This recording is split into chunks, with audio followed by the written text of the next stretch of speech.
Welcome to session 90 of Worlds of Speculative Fiction. The four novels that we're going to be looking at this time, almost all of them match except for one of them, are all by Jim Butcher, and they are in his Dresden Files series about a wizard detective who gets into all sorts of, we'll just call them hijinks and troubles with a gradually expanding narrative universe in which he occupies a bigger and bigger role, but other characters do as well. So we did these novels previously looking at numbers 1 through 4 a little while back. Now we're going to be looking at novels 5 through 8 in this very, very long series. So there's some really cool developments taking place here.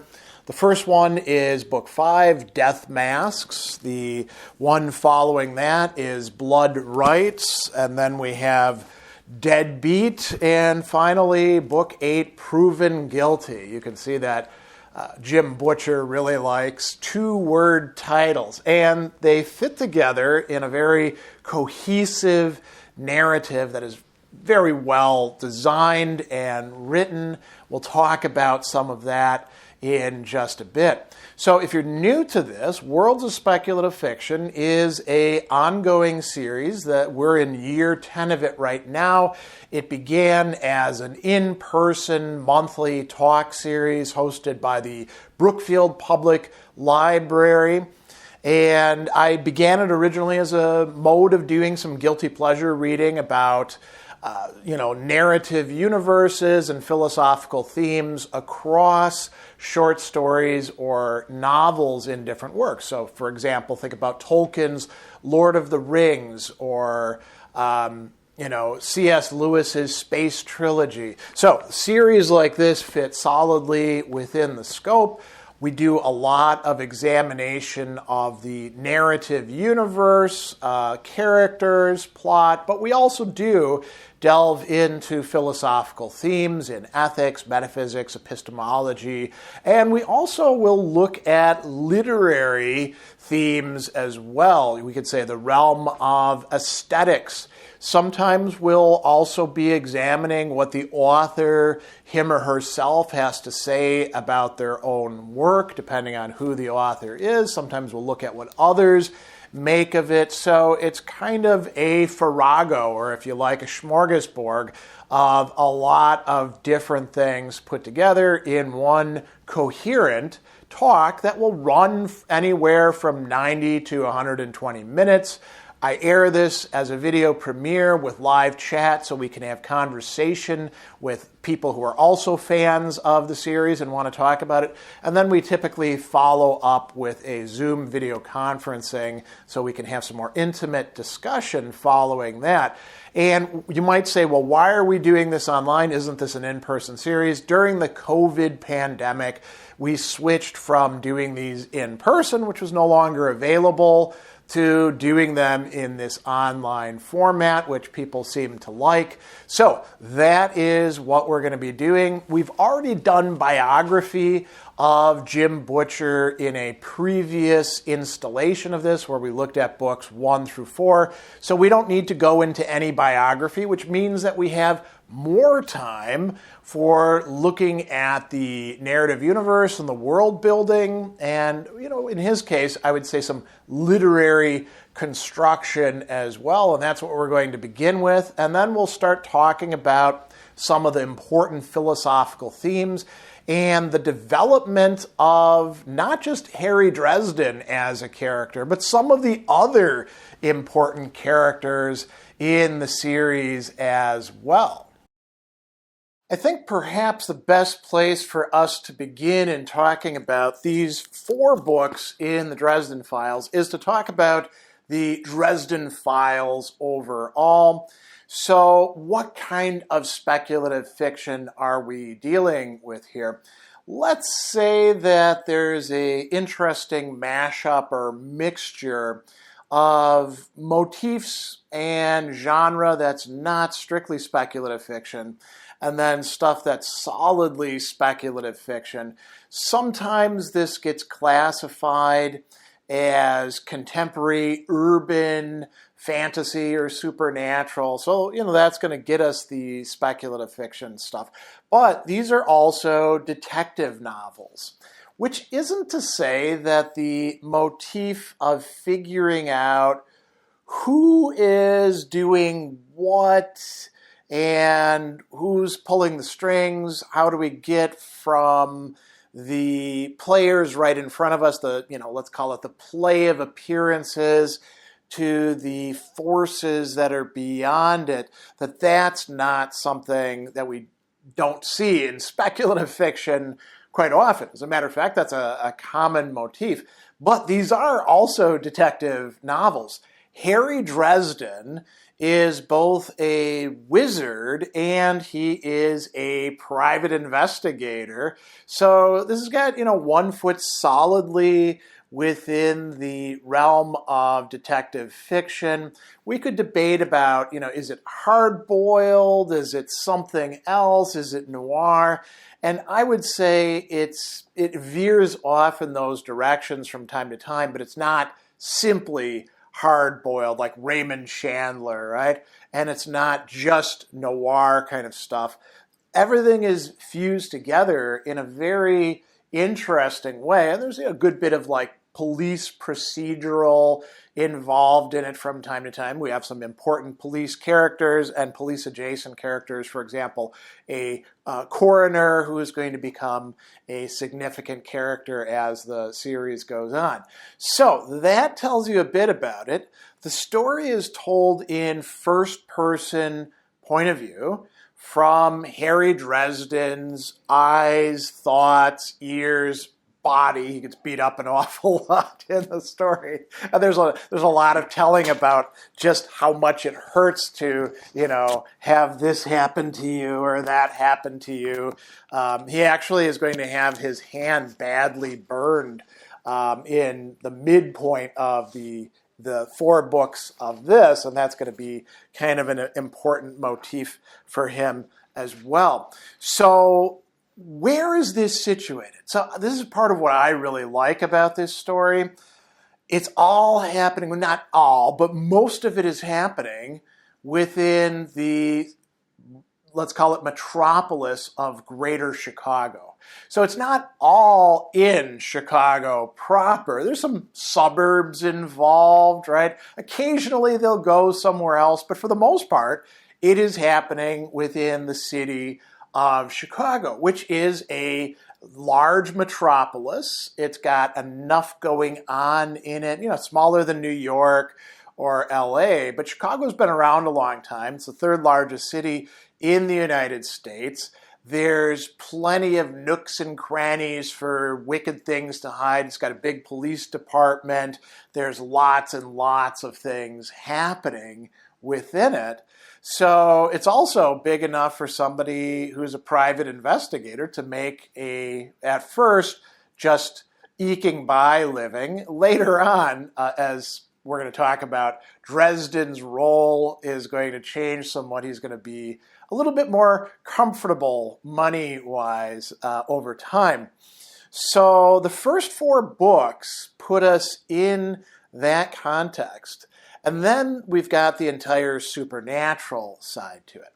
So there's, what would you want to call it, an alternate dimension? I mean, you could think back to those old shows, The Dark Side, and the intro to that. There is a world that is equally real but not as brightly lit as the one that we live in, a dark side. And not only is there something like that for Chicago, well, the whole world, really. I mean, we find out that, vampires are not only existing, but doing quite well, taking over large parts of Central and South America, active over in East Asia. So it's not just one place, but there's also like a whole other world that some magic is coming from, the Never Never, where fairy, the realm of fairy, exists with both winter and summer and all sorts of other stuff, where ghosts come through, where other things are happening as well. And one of the cool features about the Dresden Files that I want to signal from the very beginning, the setting is not static. It's not like Jim Butcher made a bunch of maps and then said, okay, what can we make happen on these maps? Throughout the story, we are finding either from Harry Dresden himself or more often from the people who tend to be a little bit better informed that he gets to talk with people, from Fairy, for example, or Bob, his helpful spirit, who we're going to talk about in a bit, or from some of the other people. He gets to learn more and more of the contours of this world, but it's never finished. There's always more that can be explored. Now, this is difficult to pull off as a writer because you don't want it to be too open-ended and too vague, or else anything can be anything. It gets too loosey-goosey. You also don't want it to be too rigid, because then it turns into something like epic fantasy where, it's just vast and we know all the things on the map, but there's no more exploration really to carry out. We're getting reveals about the nature of this world and the forces within it and the mechanics of it and back history as well from book to book to book. We're learning things along the way. And I got to say, Jim Butcher is somebody who seems to be really thoughtful and really a great craftsman in expanding this. So these 4 books are really adding significantly to the picture. And the first 4 books sketched out a picture as well. And they all interface with each other. And, the same is going to be happening with later books. So that's really something important and tricky to pull off. Now, let's talk a little bit more about setting before we move on to looking at some of the, key developments and themes and all of those sorts of matters. So this is a narrative universe in which, as we pointed out, we've got the world that we live in, a city, Chicago, to focus upon, and then there's all sorts of other things happening. Most human beings, including particularly the police in the city of Chicago, they may encounter supernatural entities, but there's a tendency to try to find a rational explanation and to think that maybe their eyes were deceiving them and, try to not even cover it up consciously, but unconsciously. But the city is full of all sorts of magical creatures. There are little fairies that Dresden sometimes will connect up with. They actually clean his apartment from time to time. There's wizards like Dresden, a whole bunch of other magic users, enough of them that they gather together at a particular bar that's kind of a neutral place for people who are in the know to get together, along with creatures from other places as well. There are ghouls, there are trolls, those are mostly found in fairy. There are all sorts of other people, some of whom are quite bad. And there are also vampires, and not just one kind of vampire. We find out that the movie or TV show or book vampire is actually representative of one particular kind, the Black Court. We also find out that Bram Stoker wrote Dracula to help identify these Black Court vampires, and they've become, really hunted down because of it, but also tougher because of it. We even find out that another kind of vampire, the white court vampires, commissioned Stoker to do this, right? So we wind up finding out there's at least four, there's actually more than that, but four main courts types of vampires: white, red, black, and jade. We also have found out in the earlier books that there's different kinds of werewolves or lycanthropes, right? Ranging from those who use magic to transform themselves all the way up to the absolutely dangerous, super tough guy, loup-garou, and there's all sorts of other kinds of magical, supernatural creatures as well. There's ghosts. Ghosts carry power with them. There are all different types of spirits. And so it's a very rich narrative world. And some of these are working with each other, against each other, sometimes just on their own. And Harry Dresden has to deal with it. In addition to this, there's organizations. I mentioned the courts of vampires, right? They work together. Fairy has, several different factions within it. There are associations of various wizards, like the White Council that we're going to talk about as well. And so this is all the background that is getting continually explored, and it intersects with the world in which we live. So, for example, there will be a pornography director and shoot who's branching off on his own. And he's got a couple white court vampires, lurking in the background. Harry is working with him to keep this spell thing from happening, which unfortunately he is not super successful with, from injuring or killing his staff. And you might, how do these things interconnect? Well, it's a complex world. The police have a special investigations division, which is kind of hush-hush, right? They don't say everything that's happening within their reports, but they're the ones that are there to be the buffer, to deal with all this weirdness. And we could go on and on and on. One of the big mobsters, Johnny Marcone, will turn out to play a big role in not just the werewolf stories, but also the story having to do with the Shroud of Turin and the Denarians. And we could go on and on and on. You're going to have to read the books to get a sense of all the different aspects and facets that are being revealed in the first four, and then in these second four books that bring us to an effective close with a very interesting observation that I'll reveal to you much later on in this video, because I don't want it to be a spoiler at this point in time. But I will say this. Part of the issue, coming back to the detective motif, is trying to figure out what exactly is going on.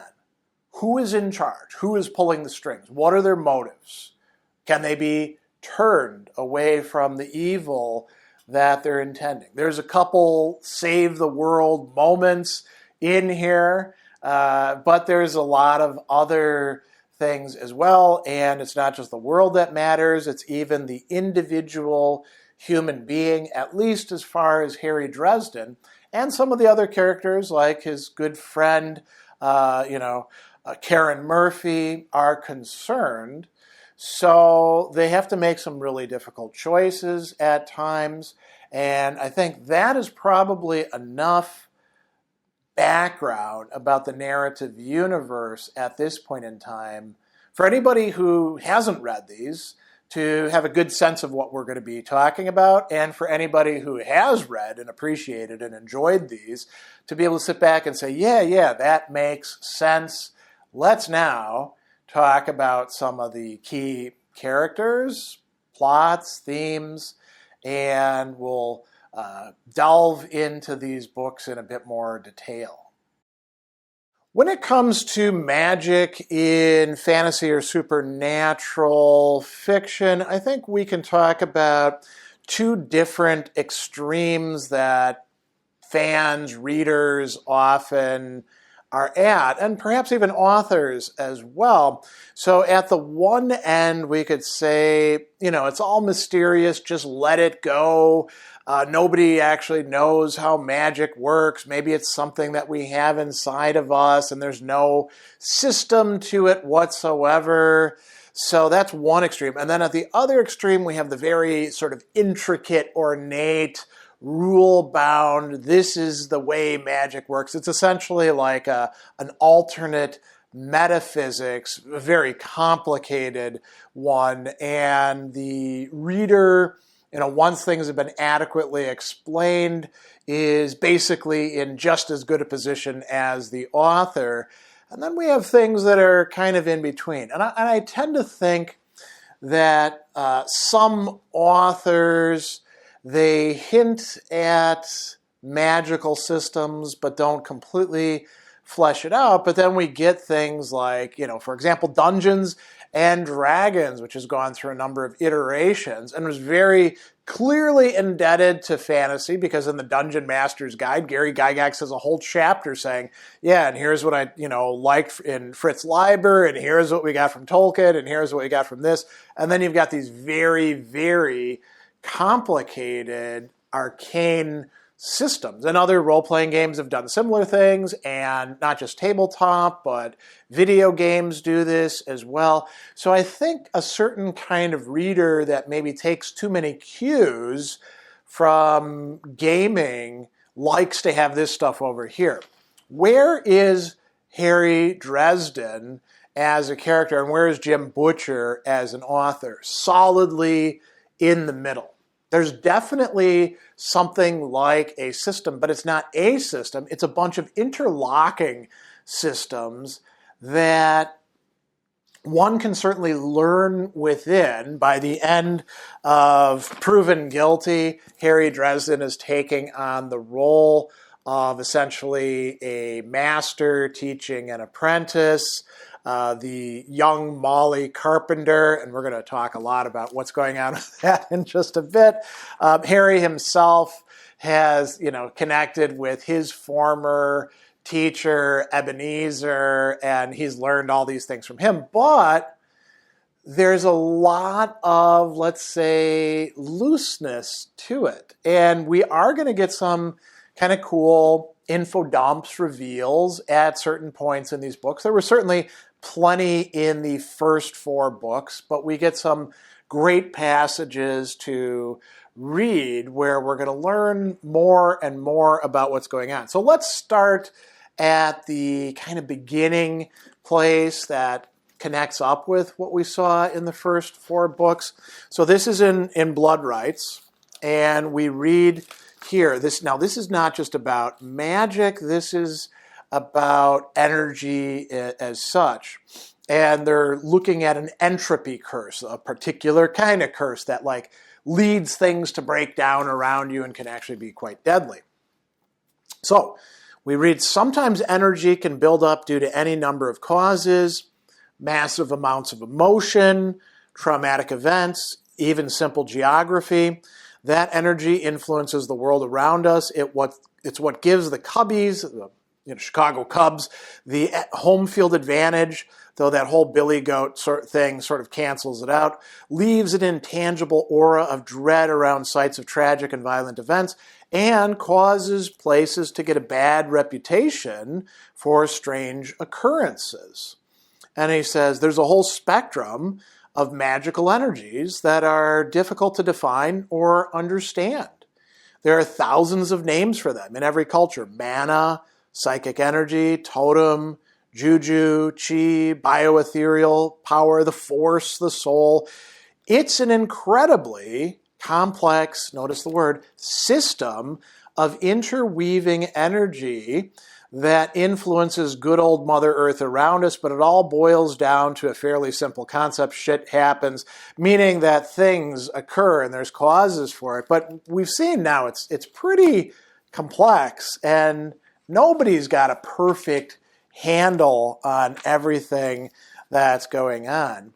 Now, we're going to get another really interesting reflection in Deadbeat, where he's in this occult bookstore, and he says, behind the occult area were several rows of bookshelves holding one of the largest selections in town of books on the occult, the paranormal, and the mystical.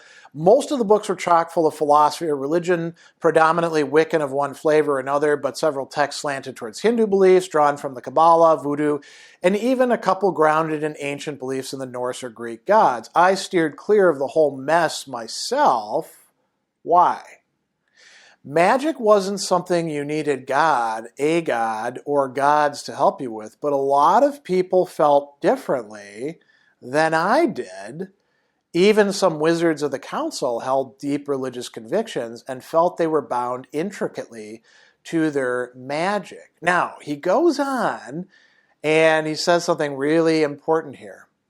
Of course, if they believed it, it was as good as true. Magic is closely interwoven with a wizard's confidence. Some would say it's bound up with a wizard's faith. And it would mean practically the same thing. You have to believe in the magic for it to work, not just that it will happen, but that it should happen. So what we've got here is belief, a belief system, and the confidence that comes with that is a way of, you could say, channeling and structuring the magic that a person is engaging with, is doing. And there's a lot of different possible varieties. It could be connected to a religious point of view. It could be connected to a completely mechanistic point of view, perhaps. You're sort of manipulating forces behind the scenes in that way. And that's an interesting thing to point out. The last one that I want to bring up is in Proven Guilty. And he's talking with Murphy, and he's setting up a spell using Play-Doh, right? And she's like, "You're using Play-Doh?"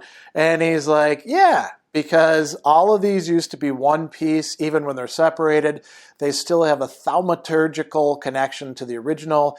It means I'll be able to use the big piece to reach out and connect to the little pieces." And so he's going to create a sort of security web.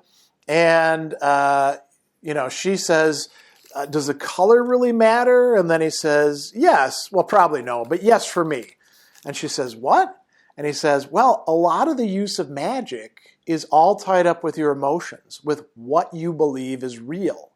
When I was younger, I learned a lot of stuff like the role of colors in the casting of spells: green for fertility and prosperity, red for passion and energy, white for purity, black for vengeance, and so on.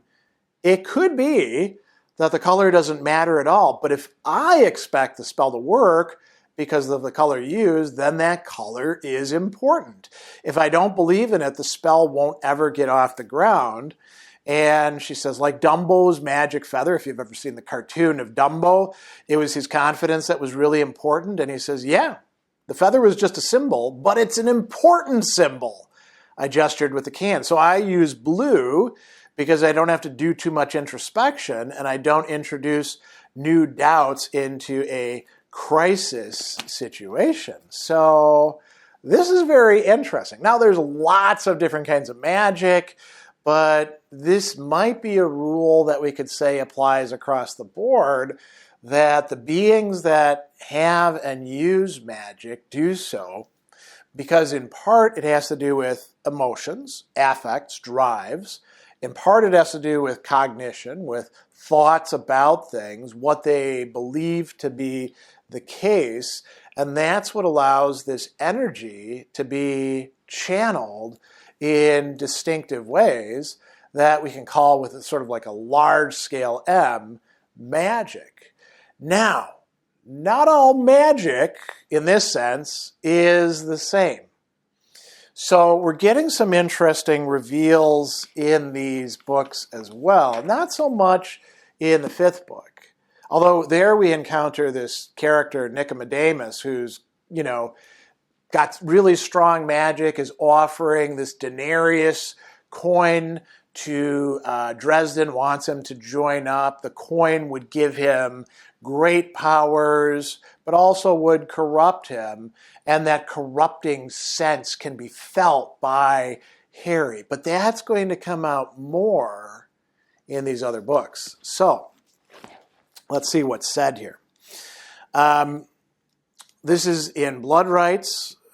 He's engaging, in combat, charging a vampire, and he says, pain erupted in my left palm. This power was cold, and now not mountain breeze cold either. Now notice what he says. It was slimy and nauseating, like something that had come slinking out of the depths of some enormous subterranean sea. In that moment of contact, my head exploded with horror. This power, this black magic, was wrong. Fundamentally, nightmarishly, intensely wrong. Since I'd begun my career as a wizard, I'd always believed that magic came from life. But that was only potential energy, like electricity or natural gas or uranium. And while it may have come from positive origins, only its application would prove it good or evil, that there was no such thing as truly evil, malevolent black magic. So let's stop there for a moment.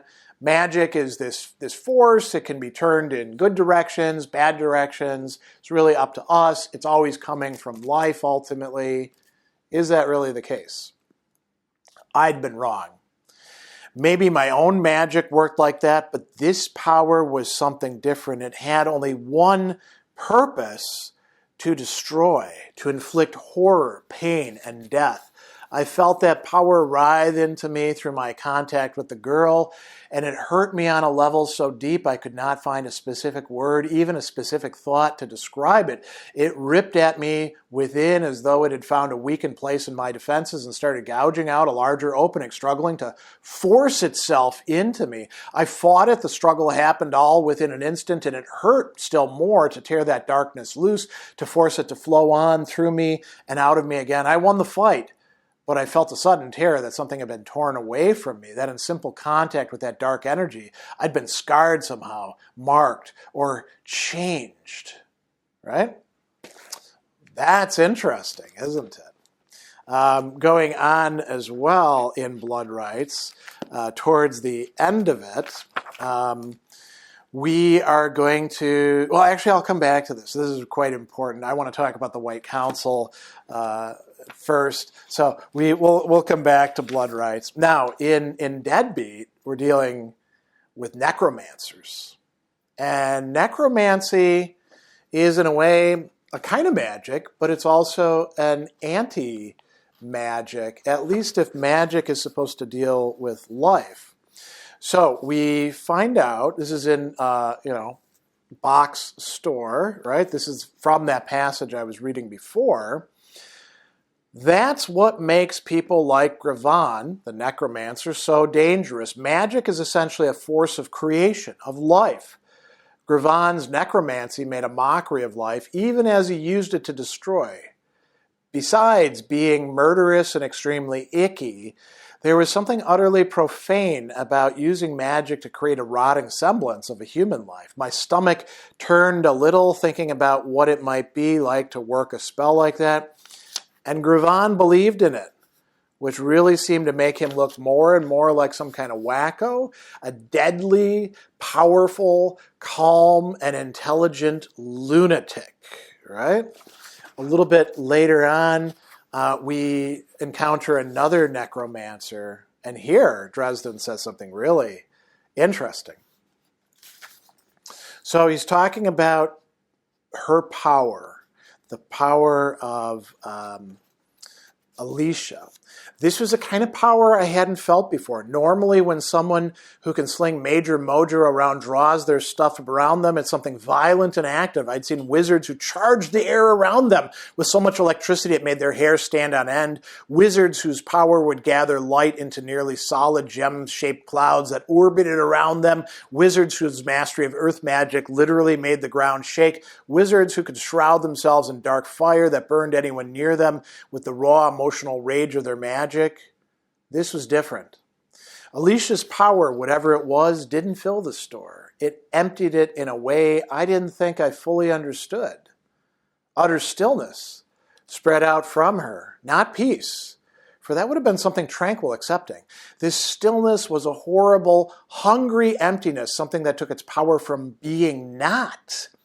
It was made of the emptiness at the loss of a loved one, of the silence between the beats of a heart, and the inevitability of the empty void that waited patiently for the stars to grow cold and burn out. It was a power wholly different from the burning fires of life that formed the magic I knew, and it was strong. God, it was so strong. Right? We're going to find out a little bit later that a different necromancer has a interesting goal. So she is Komori, and she is working with another one of the necromancers, and Dresden says, you're not like the rest of them. Why are you working with them? I can get you protection from the White Council. And she says, do you know why Cowell has made a study of necromancy and why I've joined him? He says, no. She says, because necromancy embraces the power of death just as magic embraces the power of life. And as magic can be twisted and perverted to cruel and destructive ends, necromancy can be turned on its own nature as well. Death can be warded off. Life can be served by that dark power if one's will and purpose are strong. And then she says, don't you see the potential here? The possibility to end death. You will die, I will die, Cowell will die. Everyone now walking this tired old world knows one solid, immutable fact: their life will end, yours, mine's, everyone's. And she says, why must we die? Why must that be the way it is? Why must we all live with that pain of separation, with horrible grief, with rage and loss and sorrow and vengeance, ruling the lives of every soul beneath the city? What if we could change it? What if we could end death? And then Dresden thinks about it. He says, supposing for half a second what she said might be possible, it would mean hell. It would change everything. There would be so much more time, and for everyone, wizards lived for 3 or even 4 centuries, and to them, even their own lives seemed short. What Komori was talking about, the end of death itself, would give everyone else the same chance to better themselves that wizards enjoyed. It would, in a single stroke, create more parity between wizards and the rest of mankind than any single event in history, right? So, very interesting speculation there. That's not going to go any further in these books, but we should keep it in the back of our minds. Now, coming back, we have a couple other important reflections, for example, in Blood Rights. Before we do that, though, let's talk about one other thing that I don't have passages at hand for, but we should think about. So, I mentioned the denarians, the silver denarii that were given to Judas are coins, each of which a person takes, and then there's a demon within the coin which gives them great powers but ultimately corrupts them. Harry is going to pick up one of them in order to keep the youngest carpenter child from picking it up. And Harry is going to bury it in his basement, but he's been touched by it. And Laskiel, this, fallen angel, and actually Dresden makes an important distinction between demons, just creatures that never, and then fallen angels. So the fallen angels, actually it's not Dresden, it's Michael, I believe, who makes that distinction. But she has a way of getting to him. She projects herself into his mind and promises him great power. She can teach him. She can make him the strongest wizard ever. And he does supercharge his magic with what's called hellfire, which he's deriving from them. So, his magic is getting, you could say, a little bit corrupted, so much that he doesn't even want to meet up with Michael for a while because he's worried that Michael's going to figure it out. And actually, Michael actually knows about it the whole time. So, what's wrong with using magic in whatever way you want to? Here's where we get to the 7 laws of magic. And, proven guilty is going to begin with an execution of a young warlock who is abusing the laws of magic. So there's 7, and the White Council is pretty merciless in administering these. In the first 4 books, Harry Dresden is always like one step away from being executed by one of the wardens, Morgan, who's still going to distrust him by the end of all the books. So here are the 7 laws. Thou shalt not kill. It's forbidden to kill human beings with magic unless you're doing it in necessary self-defense. Thou shalt not transform others. No turning people into toads. You shouldn't do lycanthropy or anything like that. Thou shalt not invade the mind of another. Another big one. You're not supposed to violate the thoughts of a human being against their will, and that's what some of these people are doing. That counts as black magic. Thou shalt not enthrall another, to dominate the will of another human being. Thou shalt not reach beyond the borders of life. So that's ruling out necromancy. So necromancers are automatically, ready for execution, according to the White Council. Thou shalt not swim against the currents of time. No time travel paradoxes, because those are bad for everybody. And then finally, thou shalt not open the outer gates. There are these outsiders, sort of like, H.P. Lovecraft's Cyclopean, old ones. Maybe, we're not quite sure. It's unclear precisely what these things are, but they're bad. And you better not mess around with them and bring them into this world. So we find out, this is one of the big reveals in Blood Rights, that Harry's master, his teacher, the person who took him in, Ebenezer, we find this out because Ebenezer confronts this mercenary Kincaid, and they're basically about to face off. And it turns out that Kincaid has been around a long time and actually served Vlad Dracul, right? And this is part of the lore in the background that we're not going to worry about too much right now. But what we find out is that he's called Blackstaff. What is the Blackstaff? So Harry figures it out. It's not a nickname. It is a title. A title, Ebenezer says, a solution. At times, the White Council found itself bound by its own laws, while its enemies had no such constraints. So an office was created, a position within the council, a mark of status. One wizard, and only one, was given the freedom to choose when the laws had been perverted and turned as weapons against us. And this is a big kick in the pants to Harry. After all that you taught me about magic, that it came from life, that it was a force that came from the deepest desires of the heart, that we have a responsibility to use it wisely, how to be wise and kind and honorable, to make sure that the power gets used wisely. You taught me all that, and now you're telling me it doesn't mean anything, that the whole time you were standing there with a license to kill? The lines in the old man's face looked hard and bitter. To kill? To enthrall?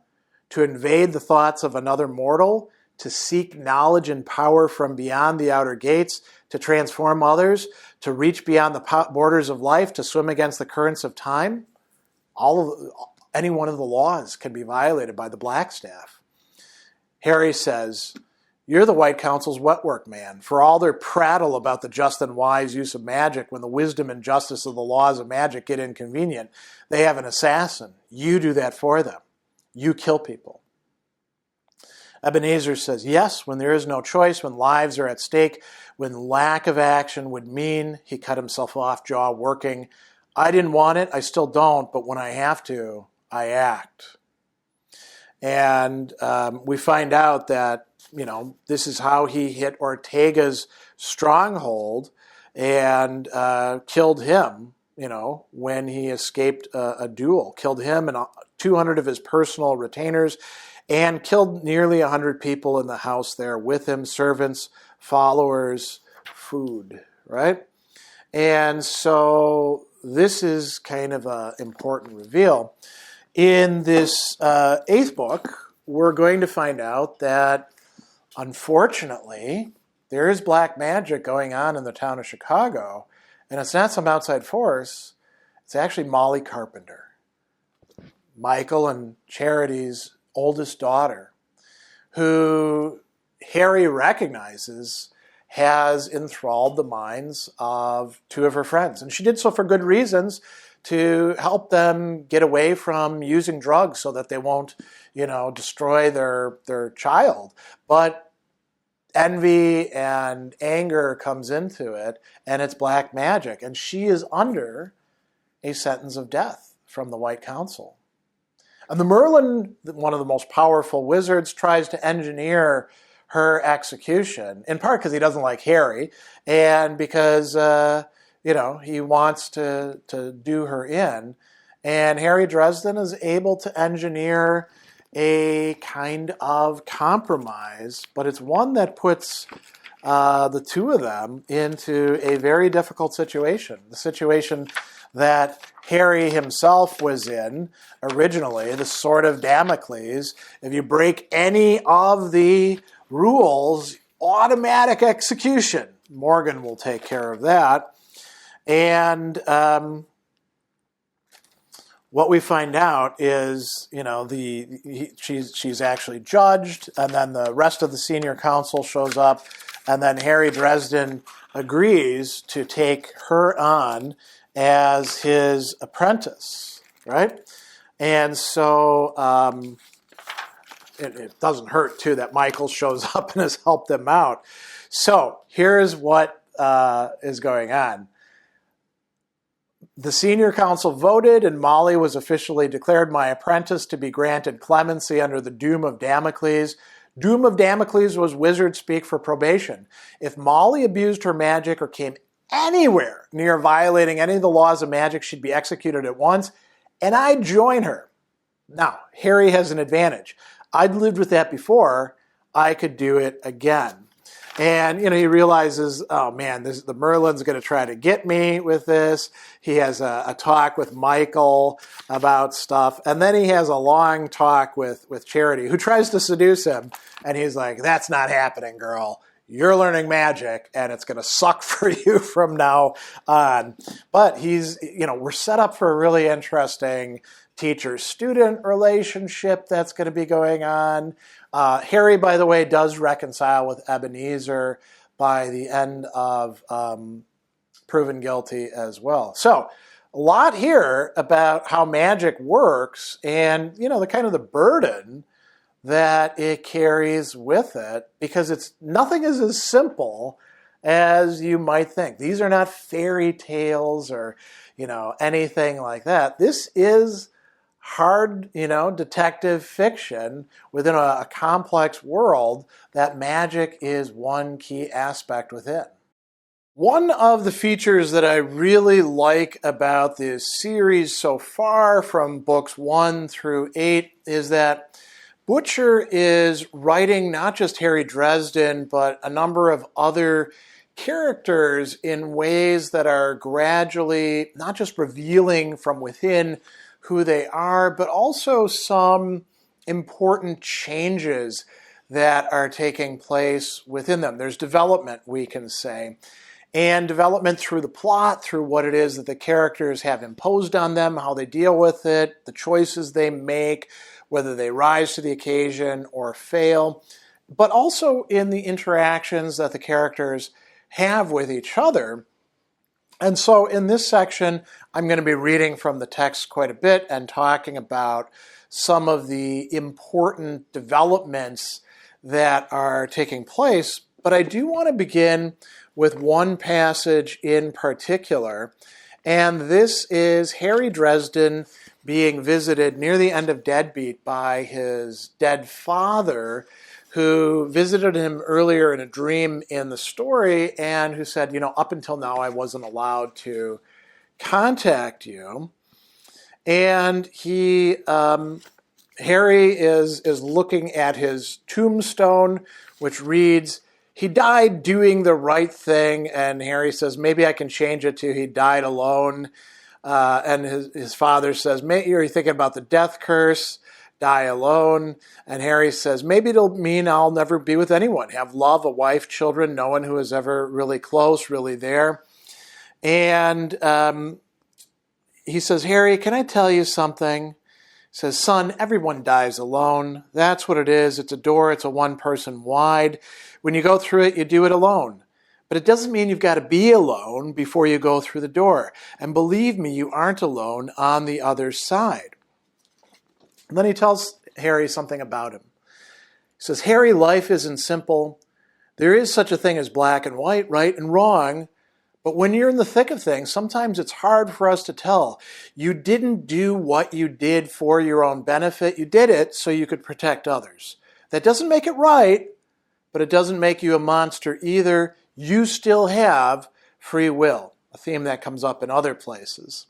You still get to choose what you will do and what you will be and what you will become. As long as you believe you are responsible for your choices, you still are. You've got a good heart, son. Listen to it. And then his father disappears. And that is a really great sum up of Harry Dresden. He does have a good heart.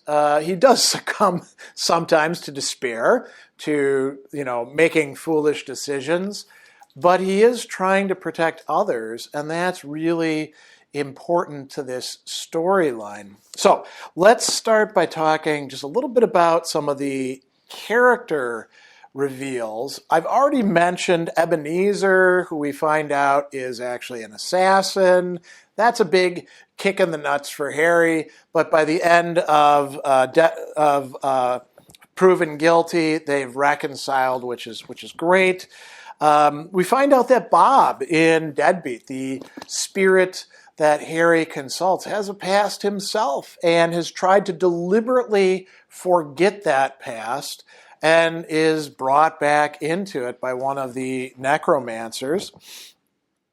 We're also going to find out some interesting things about Cherryh, about this coroner, Waldo Butters, who's eventually going to rise to the occasion, about Karen Murphy. For example, we find out that her family is kind of messed up because Dresden goes to her family reunion where her younger sister is having married the ex-husband of Karen Murphy, and that causes a lot of trouble. We also find out interesting stuff about the mob boss, Johnny Marcone, about Thomas Wraith, the White Court vampire who's been helping Harry out. We're going to find out why that's the case. And about the Carpenters. Michael is, a knight of the sword. Cherryh is his wife, who's very, God devoted and kind of a mama bear, but, doesn't really like Harry much. She thinks he's a bad influence. But by the end of Proven Guilty, Cherryh has changed a bit and also stepped up and revealed that she is basically a knight herself. Molly is going to be a character in transition. She's just beginning her journey at the end of Proven Guilty. So let's look at some of the key passages that reveal what's going on in all of this. So, in Death Masks, we get some interesting stuff going on. And I should mention, too, some of the plot points. So, Death Masks, we've got this finding the Shroud of Turin, a really important religious artifact. Some baddies are after it. We get introduced to the Denarians, these demons who, inhabit a denarius and then can take over the person, granting them great power. And they are run by this guy, Nicodemus. And he's a very different kind of baddie. And we're going to find him. This is kind of a common theme, basically trying to get Harry to join up with him.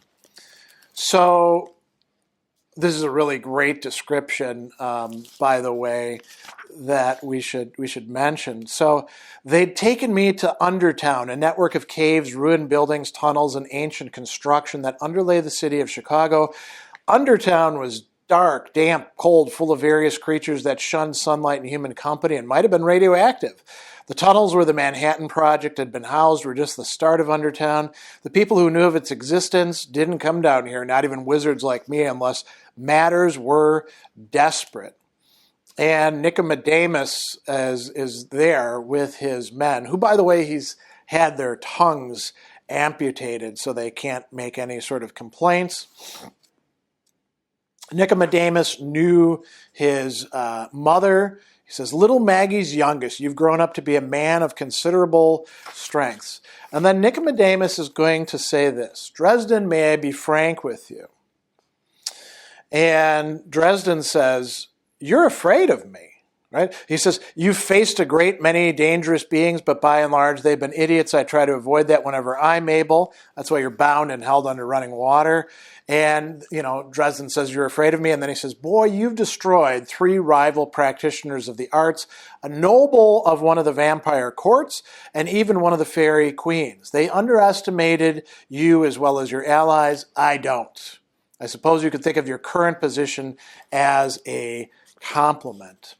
So that's quite an interesting observation, isn't it? He introduces him to his daughter, and then he suggests that Dresden should join him.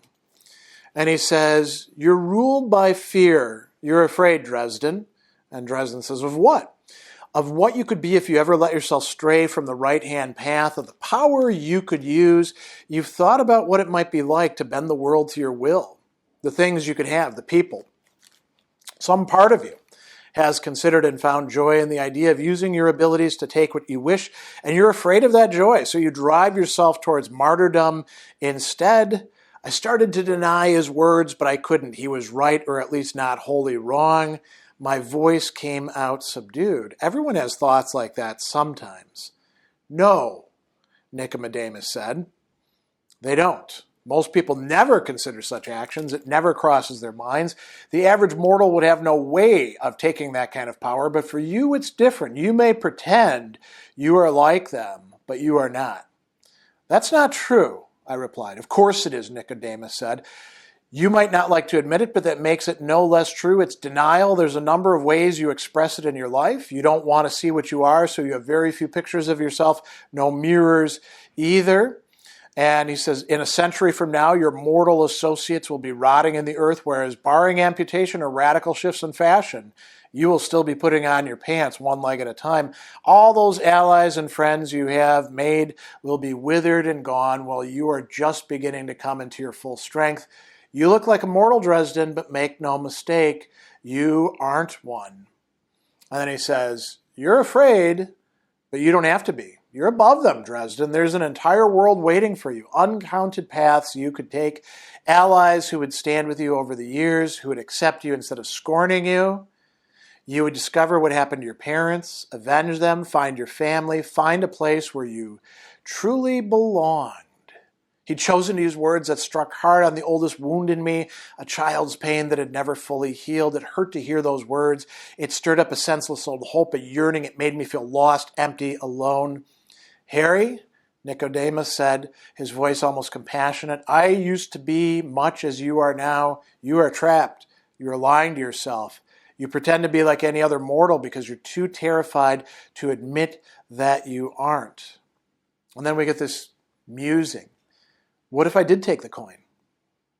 If Nicodemus was on the level, I could at least live to fight another day.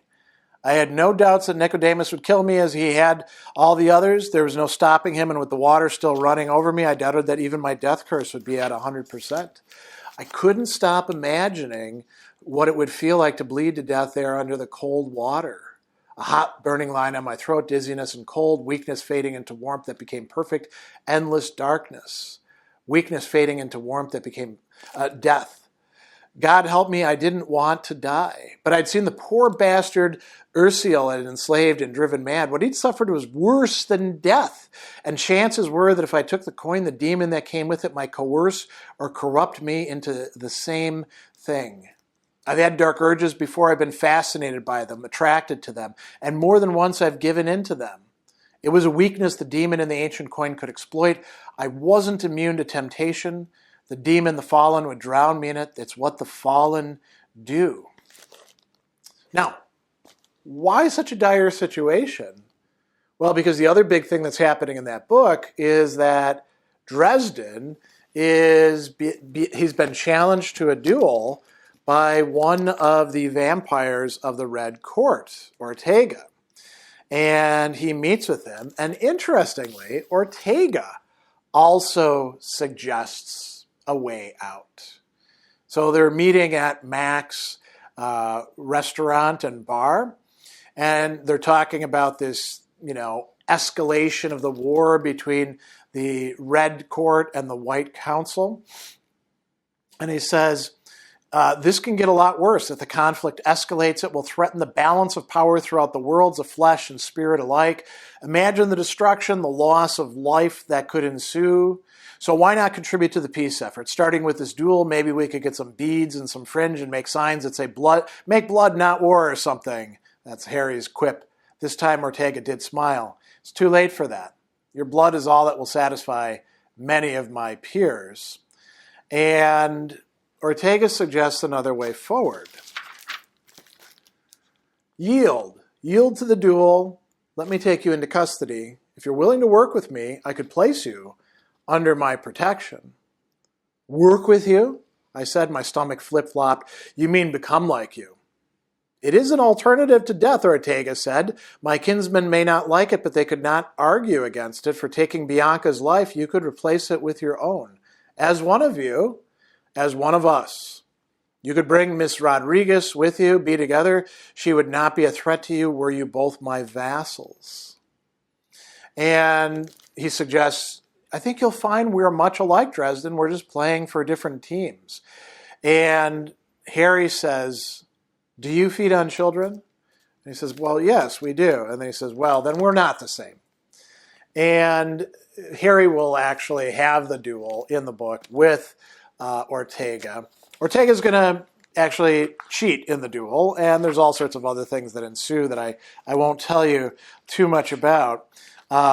Jumping forward, we get to an interesting discussion with Susan, who has been, contaminated by the Red Court vampires. And Harry has gotten back together with her. She was his girlfriend for a while. And he asks, what is the fellowship? The fellowship of St. Giles. And he says, oh, St. Giles, the patron of lepers. And other outcasts like me, they're all like me. You mean infected? Infected, half turned, half human, half dead. There are a lot of ways to say it. What's their deal? The fellowship tries to help people the Red Court has harmed, work against the Red Court, expose them wherever they can. Find a cure? There is no cure. And so, this tells you where she is. They, by the way, are going to fight against the Red Court with the White Council later on. So some pretty important developments and reveals there. Coming back to Nicodemus, we get an interesting moment. The Knights of the Sword have, and Dresden have taken this Denarian, Cassius, and they are, they're not going to do anything to him, but Dresden is. He starts breaking the bones of Cassius, and he says, listen, you're not a victim. You chose to be one of them. You've been serving dark forces your whole life. And he says, the knights are good men. I'm not. I won't lose a second sleep over killing you. Where is Nicodemus? And Cassius gives the information to him. And then he meets up with Sonia and Michael, and he says, it had to be done. He's alive. It's more than he deserves. And Michael says, perhaps, but what you did, Harriet, was wrong. A part of me felt sick, but a part of me felt satisfied. I wasn't sure which of them was bigger. He said, you heard what he said about Cherryh, about Susan. Michael's eyes darkened and he nodded. It doesn't make it right. No, it doesn't. I met his eyes. Thank God he'll forgive me. Michael was quiet for a moment, and then his expression softened. He clasped my shoulder and said, God is always merciful. That's going to be an important theme later on. The last thing I want to mention from Death Masks, we find out something really interesting about John Marcone, Gentleman Johnny, right? He has gotten his hands on the Shroud of Turin. It's been taken away from Nicodemus, and he goes to Wisconsin, and we find out, because he's being tailed by Harry, right, that something's going on. He drove to a private hospital in Wisconsin. It was a long-term care and therapeutic facility. He pulled in dressed in casual clothes and wearing a baseball cap, which alone generated enough cognitive dissonance to make me start drooling. He pulled a backpack out of the car and went inside. I gave him a little bit of lead and then followed him with my beacon. He goes to a room. There was a single bed in the room, and there was a girl on it. She wasn't old. I'd place her in her late teens or early 20s. She was so thin it was hard to tell. She wasn't on life support, but her bed covers were flawlessly unwrinkled. Covered with her emaciated appearance, I was guessing she was in a coma, whoever she was. Marcone drew up a chair beside the bed. He pulled out a teddy bear and slipped it into the crook of the girl's arm. He got out a book, then he started reading to her out loud. He sat there reading to her for an hour before he slipped a bookmark into place and put the book in the backpack. Then he reached into the pack and pulled out the shroud.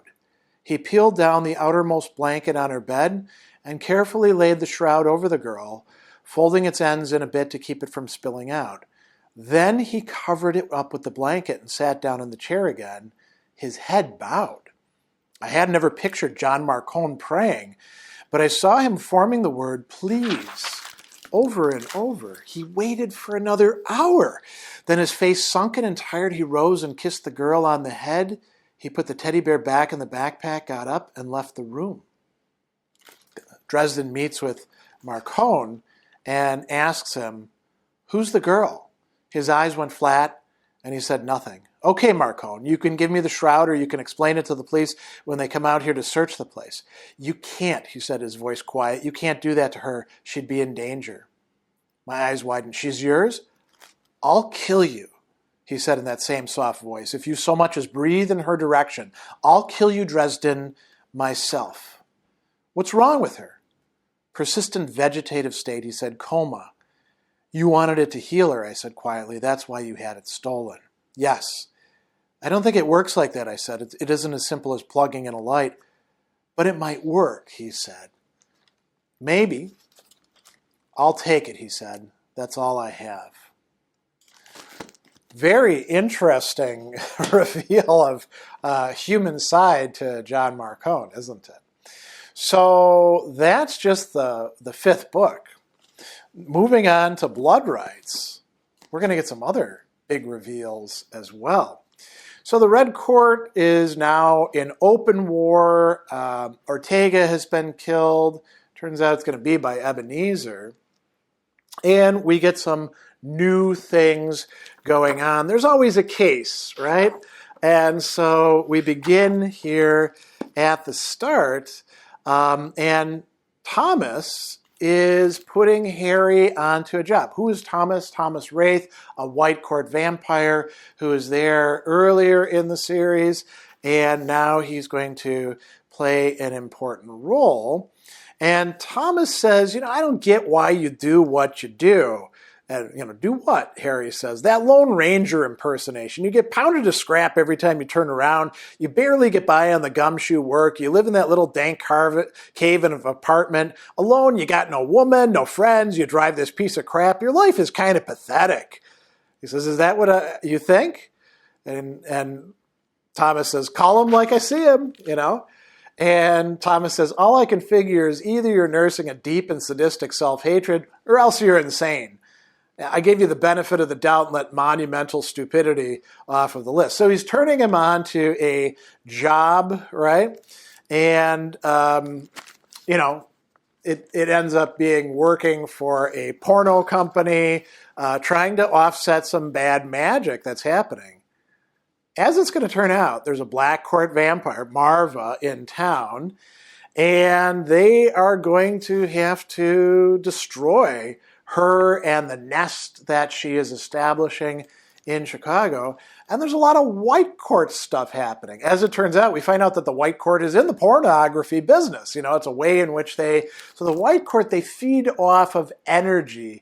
And some of them feed off of fear. Some of them, it's sexual energy. So by getting people more and more interested in sexuality and jazzed up and all, ready for action, they create energy that they feed off of. But the really big reveal in this is that there's a reason why Thomas has kind of taken a shine to Harry. They are brothers, half-brothers. Harry's mother was with Thomas's father, who, by the way, is trying to kill him off. Thomas's father, the leader of that part of the White Court, has sort of a incestuous relationship with the daughters and tries to kill off sons. So far, he hasn't been successful. And by the end of that story, we're going to see a power shift taking place. He also killed Harry's mother, and in doing so, got her death curse, which prevented him from feeding. So Thomas and Harry are going to become very connected in this story and through others as well. And we get a really interesting description of the fight between these white court and black court vampires. I'm going to just read you a little passage. Thomas changed. It wasn't anything so dramatic as the vampires of the red court, whose demonic forms lurked beneath the masquerade of seemingly normal human flesh. It was far subtler.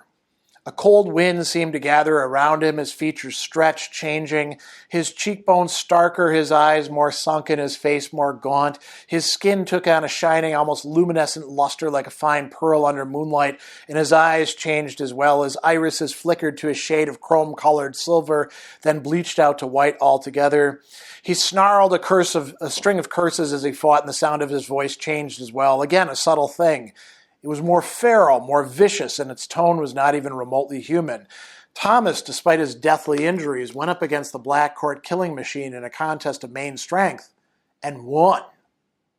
So that is quite interesting to find out. These different vampires, some of them are pretty tough.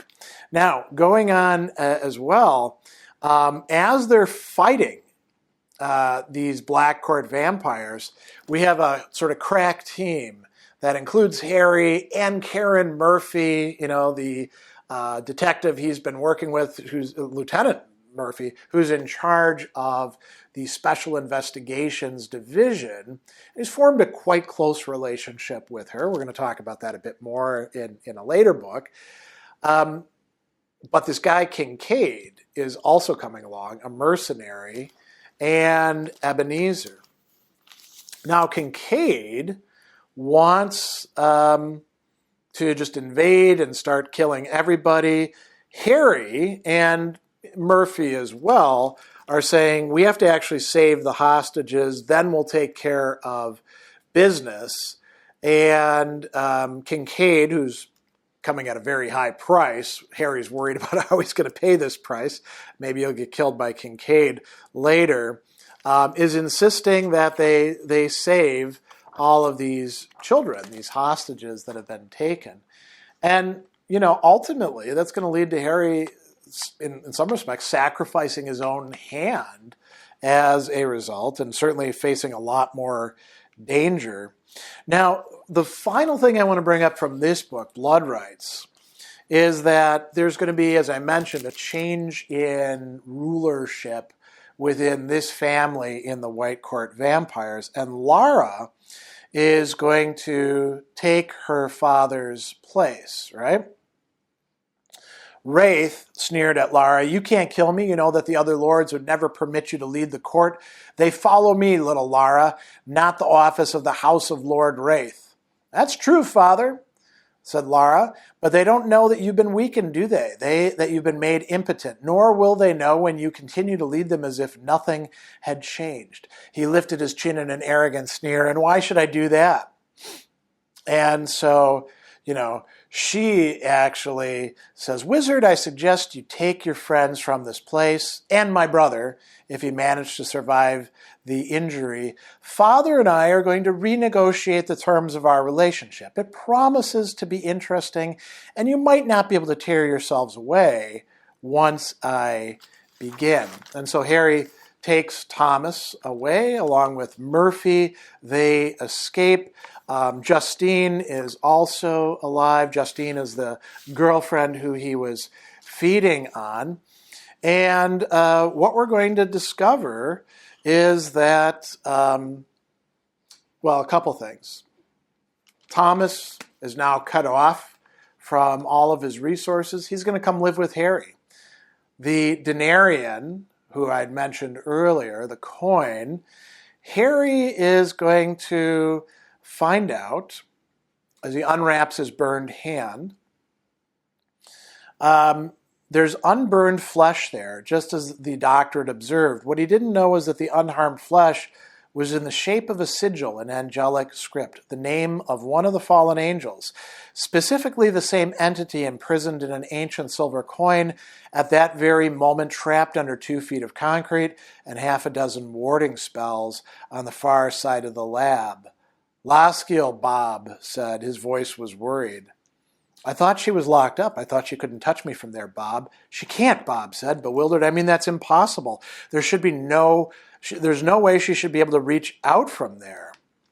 So what he's finding out is that, so Harry says, my staff is acting weird. When I begin to run power through it, I'm getting excess heat. The runes start glowing like embers. There's smoke curling out of them. Seems like my workings with the staff were coming out a lot bigger than I wanted to. Did I blow something on the preparation? Maybe, Bob said, but it sounds a lot like hellfire. I hear that some of the fallen really love it.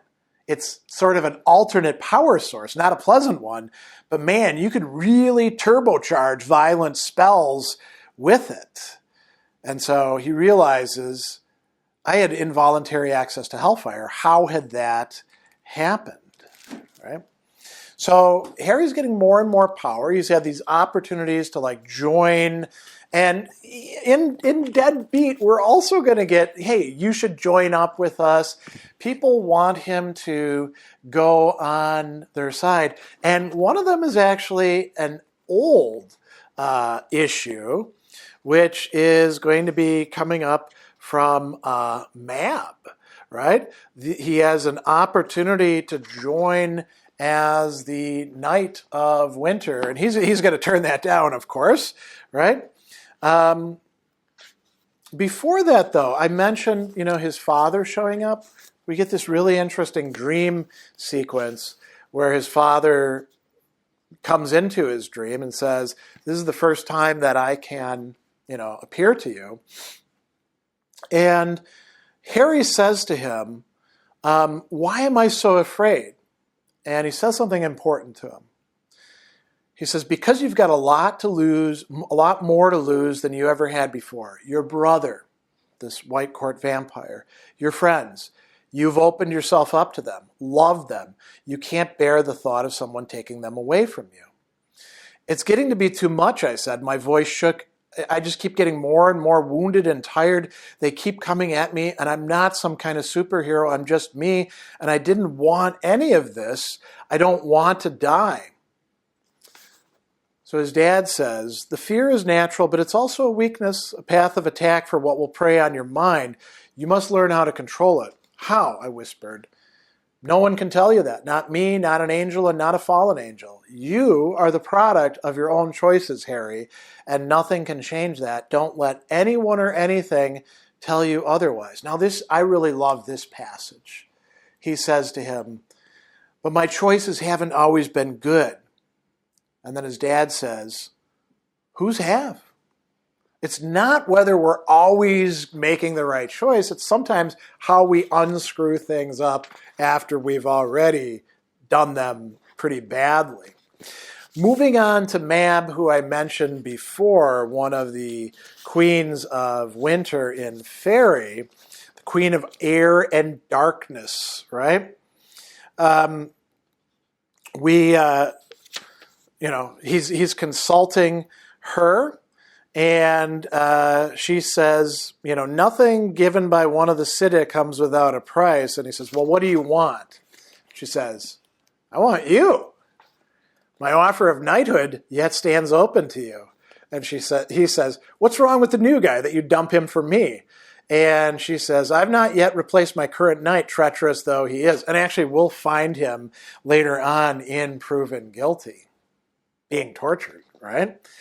And so, he goes on and thinks, Mab's last night had been an abusive, psychotic, drug-addled, murdering rapist. I was never clear on whether he got the job because of those qualities or whether they'd been instilled in him on the job. Either way, the title of Winter Knight was a permanent gig. If I accepted Mab's offer, I'd be doing it for life, though there would be, of course, no promises how long that life would be. I told you once before, I said that I'm not interested. And she says, things have changed, wizard. You know the kind of power you face in Kemmler's heirs, the necromancers, right? As the Winter Knight, you would have strength far outweighing even your own considerable gifts. You would have the wherewithal to face your foes rather than slinking through the night, gathering up whispers to use against them. He says, no, and no means no. Now, notice this theme, right? We've seen this come up several times. Nicodemus. I can give you all this power. We're going to find out that Laskiel is making similar appeals. With this power, you could do a lot of good. Some of the necromancers in this are also going to suggest this. Harry is, in fact, attracted to this idea. That's something where he has to exercise his free will. He wavers between what we might call utilitarian calculations of, I could actually do a lot of good with this other power, but he knows that if he does take it on, for him, it will be corrupting. And that's really important, that self-knowledge there. Moving on ahead in Deadbeat, we get another interesting discussion going on, and this has to do with a change in status. So the White Council, Harry began book one, and actually for quite a while, is on the bad side of the White Council. He's on probation. He's one step away, one screw up away from getting his head cut off by the warden who's been assigned to him, who really has it in for him, Morgan, and is just waiting for him to screw up, right? How is this going to pan out? Well, Harry realizes he needs to call the wardens in so that they can help him deal with these necromancers, and they're not showing up doing all that well. So, first, a warden of the White Council came in. He was a tall man, 6 feet and then some, built with the solidity of an aging soldier. His lank hair had more gray in it than I remembered and was drawn back into a ponytail. His face was narrow, almost pinched in the absence of any other expression. He looked like he'd taken a big bite of alum-sprinkled lemon rind. The warden wore the gray cloak of his office over black fatigues. He carried a carved staff in his right hand and bore a long-bladed sword on his left hip. That much I had expected. What surprised me was how battered he looked. The warden's cloak was ripped in several spots and stained with what could have been blood, mud, and greenish motor oil. There were burn marks along the hem and several ragged, raw holes that might have been the results of corrosive burns. We go on from this. Wizard Dresden, he said quietly. Warden Morgan, I responded. I figured Morgan would be along with any warden sent to Chicago. It was his area of responsibility, and he didn't like me, right? Going on, the door opened, and Warden Lucio, the head of the wardens, came in. She was a solid old matriarch of a woman as tall as most men and built like someone who did plenty of physical labor. Her hair was a solid shade of iron gray, cropped into a neat military cut. She too wore a warden's gray cloak, though she wore clothes suitable for hiking or camping beneath that. Warden Lucio, I said. Wizard, she said quietly. Behind her came 3 more wardens. The first was a young man I vaguely recognized from a council meeting a few years back. He had naturally tanned skin, dark hair, dark eyes, and sharp-edged, classically Spanish features. This is Warden Ramirez, Lucio said. Ramirez, Dresden. 2 more wardens came in behind him, and they looked even younger and greener. Their cloaks and staves were immaculate, and they wore clothes and equipment so similar to Ramirez's that they qualified as a uniform. Lucio introduced the blocky young man with distant haunted eyes as Kowalski. The sweet-faced young Asian girl's name was Yoshimo. I hope there's room enough, I said. When are the other wardens arriving? Now here we get the other big reveal. Lucio fixed me with a quiet, weary gaze. Then she drew her hands from beneath her cloak and held out a folded bundle wrapped in brown paper, offering it to me. Take it. I took the bundle and unwrapped it. It was a folded gray cloak. Put it on, and then every available warden will be here. What's going on? The wardens have been decimated. The Red Court has been engaging in all-out battle and ambushing them. Their numbers are incredibly low. Perhaps they've actually turned one of the other wardens, and they've been led into all sorts of traps. We also find this out, that the council has been reduced in numbers. And Harry, despite the fact that the wardens have been watching over him all this time, is now being brought on as a member. He almost does get himself killed by Morgan later on. There's a whole story there that I won't go into. But he's going to be a warden now and proven guilty. Going on. We mentioned Laskill, we mentioned the denarius. There's a really interesting thing happening in chapter 38. I'm not going to read all of it, but Harry wakes up, and or he thinks that he wakes up, and finds that there's 2 people in chairs. One is Laskill, the fallen angel, and in the second chair was me. A version of me, some kind of subconscious alter ego of mine, right? And he says, I'm having a dream, and the subconscious me says, call it a meeting of the minds. And it turns out that he has been talking with Laskiel all of this time, and they're making a pitch to him. It's time to start using this power that Laskiel could make possible for you, right? So, they're posing a sort of issue. Here's what he is going to say, the subconscious part.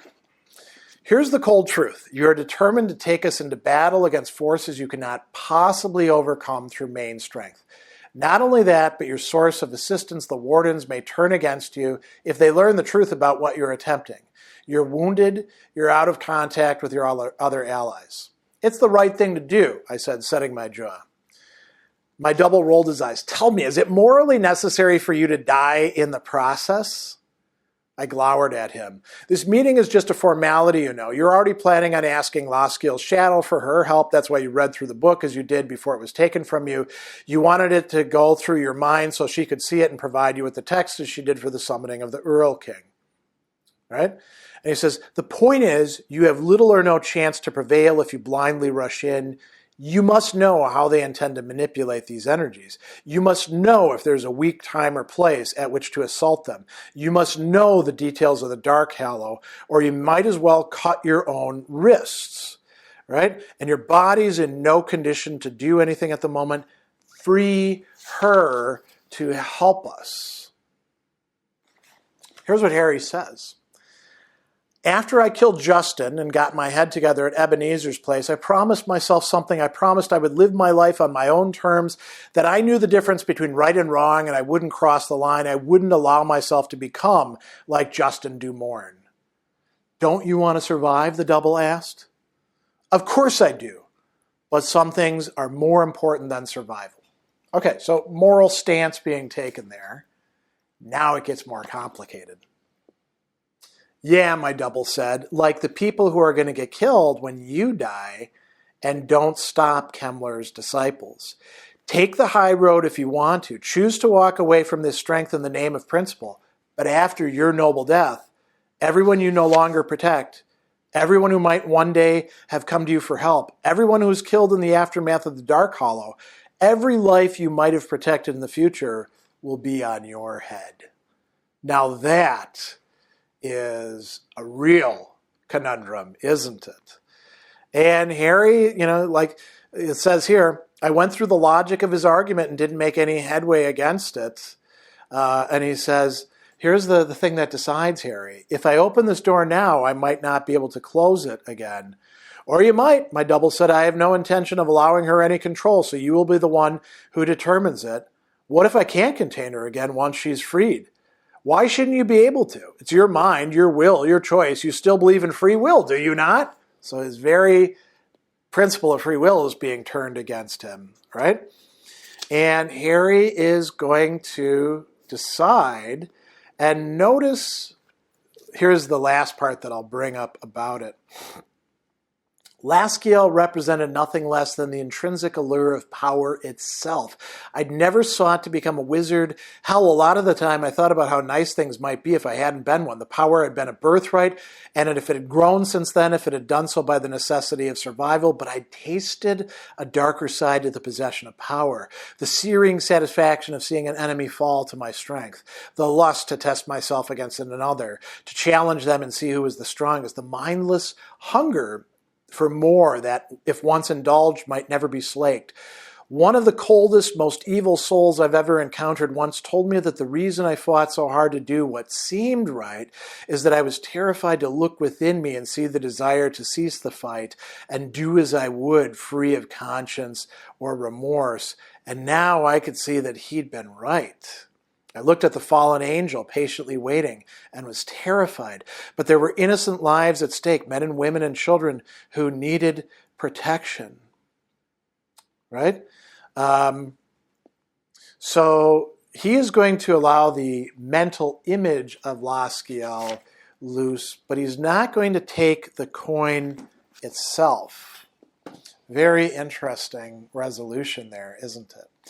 Finally, in Proven Guilty, as I mentioned before, Harry's taking on a different role by the end of this, which is not just being a warden, so now he's part of, the White Council hierarchy, but to be a teacher with an apprentice who's very much like him, the young, daughter of Michael and Chastity, Molly, who has, broken the laws of magic, and he takes on the responsibility for her.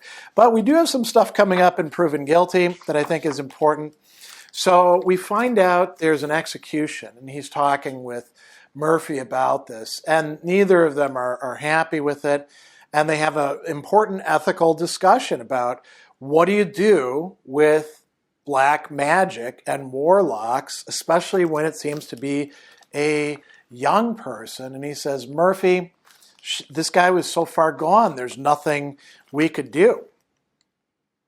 They also talk a little bit later about what happened when they invaded, in 2 books earlier, Marva's nest of Black Court vampires, Renfields, hostages, and other things as well. And he's going to have an important discussion with Murphy. She's also struggling with similar stuff.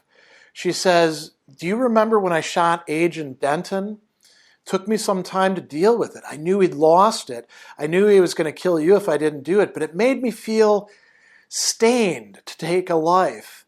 And those poor people the vampires had controlled at the shelter, that was even worse. Harry says, all those people were trying to kill you, Murph. You had to do it. You didn't have an option. You thought about it. You knew that when you pulled the trigger. And she says, do you think you had an option? He says, maybe, maybe not. And then he says, what if the council's right about me? What if I grow into some sort of monster?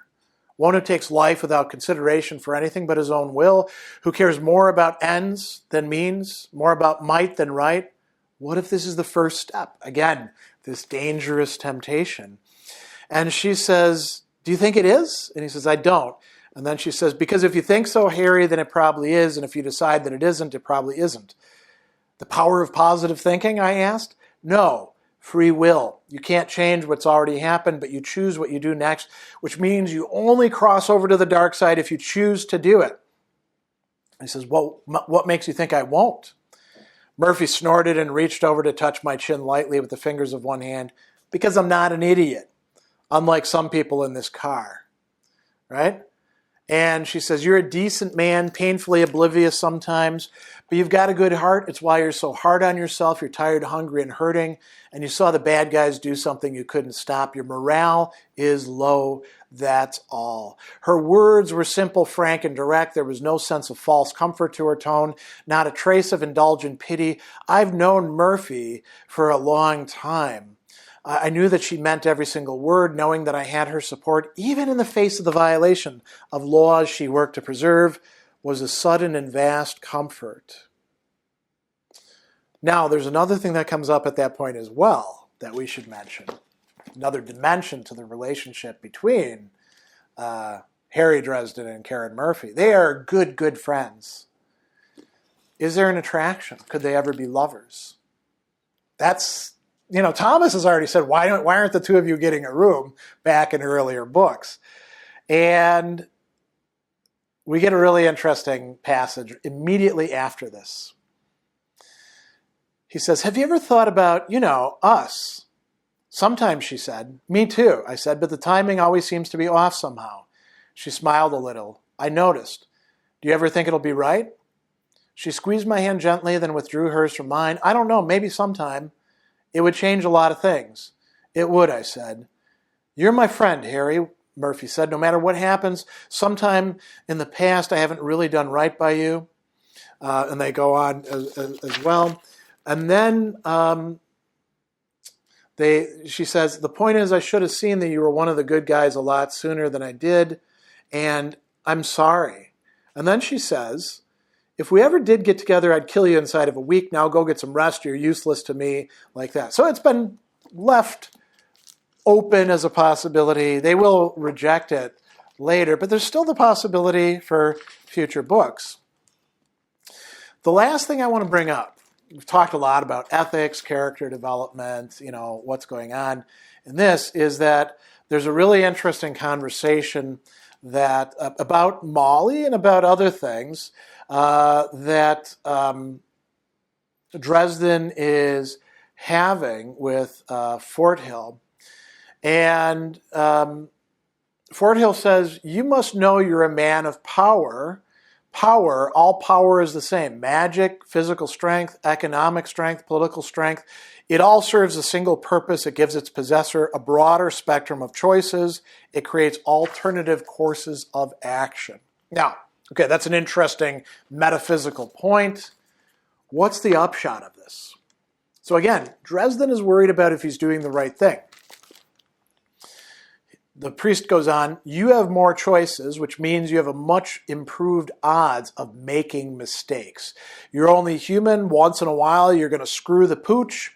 I don't mind that, I said, when I'm the only one who pays for it. But that isn't in your control. You cannot see all outcomes. You couldn't have known that those creatures would go to the carpenter house and go after Molly, right? And he says, so Daniel's still hurt. Molly could be dead, but their condition was not yours to ordain. All power has its limits. Then Dresden says, then what's the point? What good is it to have power enough to kill my friend's family, but not enough power to protect them? What the hell do you expect from me? I've got to make these stupid choices. What the hell am I supposed to do with them? And then the priest says, sometimes you just have to have faith. Faith? Faith in what? that things will unfold as they're meant to, that even in the face of an immediate ugliness, the greater picture will resolve into something all the more beautiful. And I think that's an important theme that's running through this. Harry Dresden is struggling with trying to be a good guy and exercise power in a world where the antagonists are constantly trying to use their power for evil, to control, to enthrall, to, maybe even bring in the outsiders or things like that. So we've got a really interesting ethical development. We see that this character, Harry Dresden, who's at the center of it, is becoming a bigger and bigger character, but not so big, as often happens with, fiction that's not as well written, that he's superpowered, right? He remains vulnerable, even perhaps more vulnerable, more stained. And what we've got is like a really well-developed character who's not going I'm, a creature of despair, I'm a creature of, infinite might, but remains what he is and is set up for the books to come. And we have all these other interesting developments of the other characters, some of whom are on the way down, some of whom are increasing, and some of whom are, like Molly at the end of this book, still very much potential. We've gone pretty deep into the characters, the story, some of the background, the narrative world building involved in these 4 Dresden Files novels, numbers 5 through 8. And as we bring this time to a close, what I want to do is focus on something that's coming right out of the books themselves and makes book 8 a nice sort of endpoint for this part of the story development. Now, I'm going to read something to you that's not coming from book 8, but rather book 7, Deadbeat, a passage that I almost talked about before, but now want to highlight a little bit. And then we'll talk about what happens at the very end of book 8.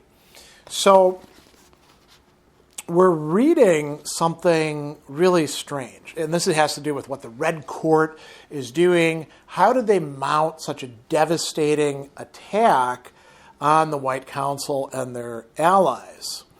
So Lucio says to Harry Dresden, they called demons to assist them. Okay, so that's not that big of a deal or big of a surprise, but not simply beasts from the Never Never. They had gone to the nether world. They had called outsiders. I took a longer drink of Mac's ale. Outsiders. Demons were bad enough, but they were at least something I was fairly familiar with. The reaches of the Never Never, the world of spirit and magic that surrounds the mortal world, are filled with all kinds of beings. Most of them don't really give a damn about mortal affairs and were nothing but a remote and unimportant curiosity to them. When beings of the spirit world are interested in mortal business, it's for a good reason. The ones who like to eat us, hurt us, or generally terrify us are what wizards commonly refer to as demons. As a general term, they're bad enough. Outsiders, though, were so rarely spoken of that they were all but a rumor. I wasn't really clear on all the details, but the outsiders had been the servants and foot soldiers of the old ones, an ancient race of demons or gods who had once ruled the mortal world, but had apparently been cast out and locked away from our reality. There was a specific law of magic against contacting them. Thou shalt not open the outer gates. No one wanted to be the one suddenly suspected of opening ways for the outsiders to enter the mortal world. The wardens absolutely did not play around with violations of the laws of magic. Their entire purpose in life was to protect the council, first from violators of the 7 laws, then from everybody else. I eyed the folded gray cloak on the table in front of me. I thought only mortal magic could call up outsiders, I said quietly. You are correct. My stomach lurched a little. Someone had told the Red Court where to find the council. Someone had blocked off their escape route to the Never Never so strongly that the most powerful wizards on the planet had required a full day to open them again, and someone had begun calling up outsiders in numbers, sending them to attack the White Council. The council is not what it was, Cowell had said. It is rotted from the inside. It will fall soon. So there's something going on there, and we're going to see Harry, now reconciled with Ebenezer, discussing this at the very end of Proven Guilty. After all of the action is over, Harry is engaging in some reflection about stuff. And he's saying, so, Ebenezer says, what's up? And I told him about the last few days, especially my dealings with Lily and Fix, Maeve and Mab. Ebenezer listened to all of it in silence. What a mess, he said when I finished. Tell me about it. I sipped at my beer. You know what I think? He finished his beer and shook his head. I think we got played. And so they're going to go back and forth and try to figure out what's actually going on. And this is what Harry says. I think we got used by one of the queens to one-up one of the others, but damned if I can figure out how. And then Ebenezer says, you think Mab is really insane? And Harry says, I think it would be hard to tell the difference. Lily thinks so, but Lily wasn't exactly widely famed for her intellect before she became the Summer Lady. If Mab really is loopy, it's going to be bad. And since you can't swing a cat without hitting a cat's paw lately, I think maybe somebody was trying to use Mab for something, like the others who've gotten set up around here. Here is the key. Set up? I nodded. Yeah, starting with Victor Sells a few years ago, then those FBI creeps with the wolf belts. I think that someone out there wants to get things done without getting his, or her, Ebenezer said, or her own hands dirty, I continued. Consider all these things running around with more power than they should have had or better connected than they should have been. The Shadow Men, the Hexenwolfen, the Nightmare, the Last Summer Lady.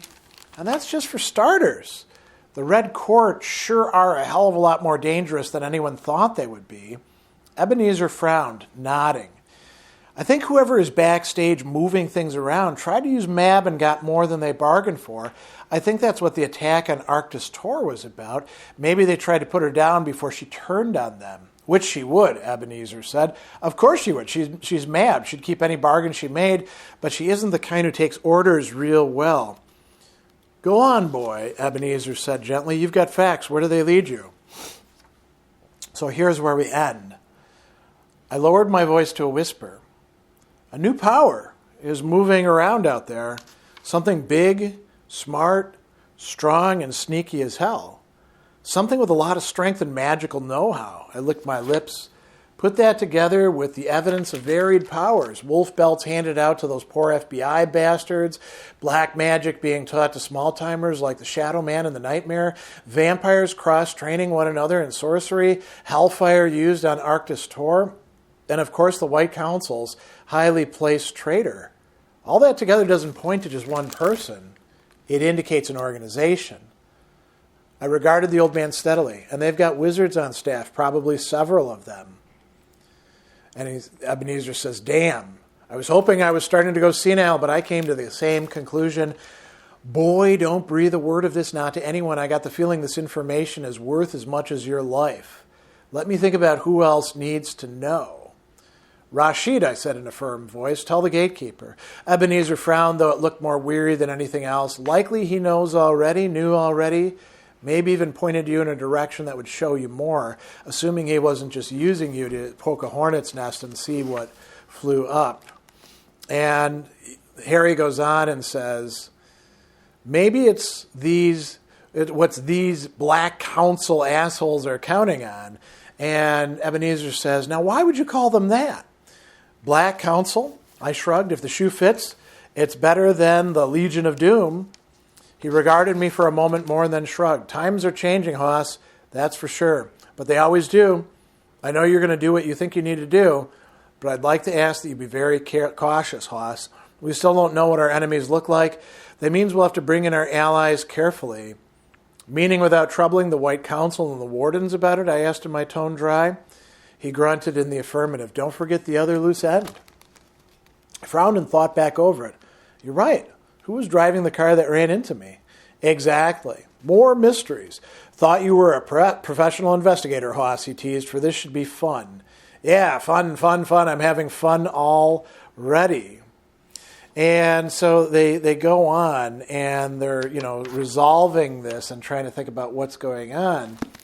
And will this term Black Council stick? Maybe. We'll see what's going on with that. But that is in the books yet to come. So we have a really great ending for this 5 to 8 book saga of the Dresden Files. I hope that you, if you haven't read it, that you do read it. I think you'll enjoy it as much as I have. And, if you have read it, hopefully watching this has sparked your interest and spurred some memories and given you some stuff to think about and perhaps helped you to recall the enjoyment that you took in these books as you were reading them yourself.